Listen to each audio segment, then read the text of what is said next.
are Democrats may be running out of cards to play.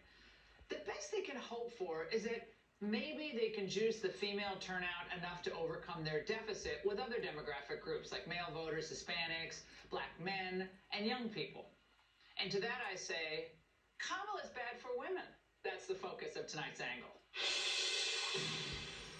Well, none of it really seems to be sticking. They tried Trump's a dictator in waiting. They even compared him to Adolf Hitler. Didn't really work. He's going to unleash the Pentagon on us. He is out for unchecked power. That's what he's looking for. He wants to send the military after American citizens. The audience was like, what? None of it's landing. But they keep going negative. Donald Trump is increasingly unstable and unhinged and will stop at nothing to claim unchecked power for himself. And yet, the lower she sunk with her attacks, well, the lower she sunk in the polls. So now what? Well, now she's turning the page on joy and love to a new chapter of fear and loathing. So from now until Election Day, Kamala's crew will spend their time and a lot of money scaring and lying to women in order to increase turnout. Now, although this strategy may be your only hope, given some of the trends I mentioned earlier, it's not in the least inspiring, nor is it optimistic. It's not what we thought we were getting with Kamala Harris. It's just plain cynical. And coming from Governor Googly Eyes, it's plain comical. Think about all of the women in your life who you love, daughters, wives, moms, cousins, your neighbors, whatever. This election is literally about their lives. Literally. Well, the media also got their marching orders. Women be afraid. Be very afraid. If there weren't men like Donald Trump in the world, women actually wouldn't require protection. The difference could not be more stark relating to women's reproductive rights. Oh, Mitch. Now, the most bizarre aspect of their supercharged fear campaign targeting women voters is Kamala's decision to involve a former congresswoman with zero following. I was just with one of the leaders, and I think opinion leaders in the Republican Party, Liz Cheney. She is pro-life, but she also understands the pain and the tragedy that has happened since Donald Trump allowed Roe v. Wade to be overturned. What tragedy is she talking about? And she's not an opinion leader of the Republican Party, thank you very much. What, the tragedy of more babies being born in states like Alabama, Mississippi, Louisiana? This is what the Democrat Party has become? Where the right to abort one's offspring until birth is now their central, defining, sacrosanct organizing tenet? Their dogma? But women, don't fall for it, regardless of where you are on that issue, because Harris herself is responsible for bringing the tragedy to America. Economic suffering with inflation, meaning young families, young women struggle to buy homes and afford basic necessities. The cost of groceries and gasoline and everything going so high. We live in a fairly rural area. It's the prices that get us. I could not afford daycare. I tried applying for any kind of assistance and was denied. You like, are you going to eat this week or are you going to save money to pay rent? It's a heartbreak. And then there's the tragedy of Kamala's open borders. Vicious, brutal crimes committed by illegals against women and girls primarily. Human trafficking, child sex trafficking. We're never going to know the actual number of victims involved, but their cries go unanswered in the Harris campaign. Which is why Tim Walz's words are just not believable. She has had one client, the people. She stood up for women and children against predators and abusers. She stood up for families and communities against transnational gangs and traffickers. Traffickers, here we are. What a joke. The cartels and the traffickers have been one of the few growth industries under Biden and Harris. And when pressed, Kamala Harris will not apologize for the suffering that her open border has wrought. Jocelyn Nungari, Rachel Warren, Laken Riley, they are young women who were brutally assaulted and killed by some of the men who were released at the beginning of the administration. Do you owe those families an apology? Let me just say, first of all, those are tragic cases. There's no question about that. There's no question about that. You know what I call that? Tragic cases. The feigned, concern. That's camera-ready compassion. It's totally phony. And women voters are also mothers. And no mother wants to see her son or her daughter get needlessly killed because of an administration's incompetence. Afghanistan was another Biden-Harris tragedy.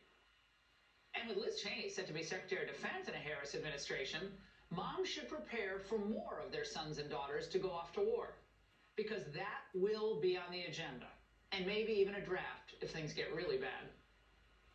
And how is any of this good for women again? Women across America, none of the people you're seeing on TV, you're listening to on podcasts, really believe that Trump is dangerous. You saw Chuck Schumer hanging out at the Al Smith dinner with Trump. He thinks Trump's Hitler? I don't think so. And if Trump wins on January 20th, 2025, and he goes into the White House, well, every single member of MSNBC will be back on the air to attack him. Joe Biden will be at the inaugural, if he can find it. So will Kamala Harris. No high-profile celebrities, will be selling their belongings and moving to Europe. Liberals will not go into hiding. It is all a lie, and they know it. And smart and savvy women are too cool and too with it to fall for any of this. And that's the angle. Joining me now is Dana Lash, nationally syndicated radio host, and Brianna Lyman, a correspondent at The Federalist. Dana, now, despite all of this, a new UMass Amherst poll has Kamala leading Trump among women by 7 points. But I've seen other polls as high as 10. Perhaps this is a trend into tightening even of this demographic. Are you surprised that they are going with the abortion narrative and the fear and smear campaign in these closing days? I'm not, Laura, and I think you hit the nail on the head. I'm not surprised at all. And it's just, they've been doing this since I was a kid. They've been doing this since we all were very young ladies. And they're still doing it because it's all they have. Look, if they had real policies, if they had economic policies, if they had a way to help us domestically with manufacturing and trade, they would have offered that. But they don't, and this is all they have. And I think you made a great point, Laura, when you were talking about how this is just more than abortion. I'm a mother, and I'm looking at what a Kamala Harris administration looks like for my family. I have military-aged sons, and if there is a draft, which we know Democrats love drafts, if there is a draft, we're looking at our sons and daughters going to a war that will probably end up the result, something like what we saw with Afghanistan when Biden and Harris left our soldiers there and left a mess behind. That's the stuff that I'm looking at. This idea about abortion, they're fear-mongering women, and they're preying upon women's weaknesses. They simultaneously tell them that they're empowered, but not empowered enough to actually make these choices themselves without being fear-mongered by Democrats. I can't think of anything more anti-woman, misogynistic, or insulting than that campaign tactic, and it enrages me. It enrages me that we're still doing this in 2024 instead of appealing to the intelligence of women. Well, and Brianna, Hillary Clinton wants Kamala to save us from Trump. Watch. Kamala is the right person for this time in our country. A lot of us have put some big cracks in that glass ceiling. There was a purpose behind it, and that purpose was to stand up for what's right and good in America and against the kind of violence and chaos and corruption that too many on the other side try to impose upon us. Oh my God, I just fell asleep.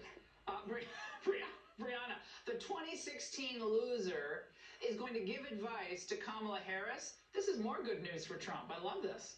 Yeah, me too. The problem with Democrats is that they like to reduce women down to our uterus. And the fact remains, and you spoke about this, we care about the economy too because we eat. Groceries are too expensive. We care about crime because it's no longer safe to walk the streets without wondering, are we going to be murdered by an illegal immigrant led in by this administration? We care about immigration because we send our children to schools. We want our resources going to teach our students. And the propaganda press is more focused on the female gender gap because they're obsessed with abortion when they should really be focused on the fact that Democrats are hemorrhaging male voters like never seen before. Well, they think that that's going to make up for their shrinkage among male voters and black voters and young voters. That's a heavy lift, Dana. And I didn't even get into the transgender agenda, which of course is horrific. As someone who played sports in high school and college, I mean, it's a horrible thing for young women. Again, this is what feminism has become in 2024. If that's the case, I think a lot of women are out. Yeah, I think you're right with that. And one of the things that the Republicans need to do and that Trump and Vance need to do, and they don't get credit for this enough already, let's just make that clear. I mean, there are a lot of women that support that ticket, a lot of women that support Trump and Vance going into 24 that support the Republican Party, that supported him in 2020 and 2016. And the women don't get credit for that. They're ignored by Democrats and the legacy press. That's its own form of misogyny because it doesn't count unless you're a Democrat. But one of the things I thought Vance did quite well during the last debate was he had a very good temperament, and he came across as a strong provider, not some like neurotic, knucklehead, I guess is what Walz called himself. But he was able to be strong without being aggressive, assertive without being overpowering, and he spoke to issues that women care about. They need to have.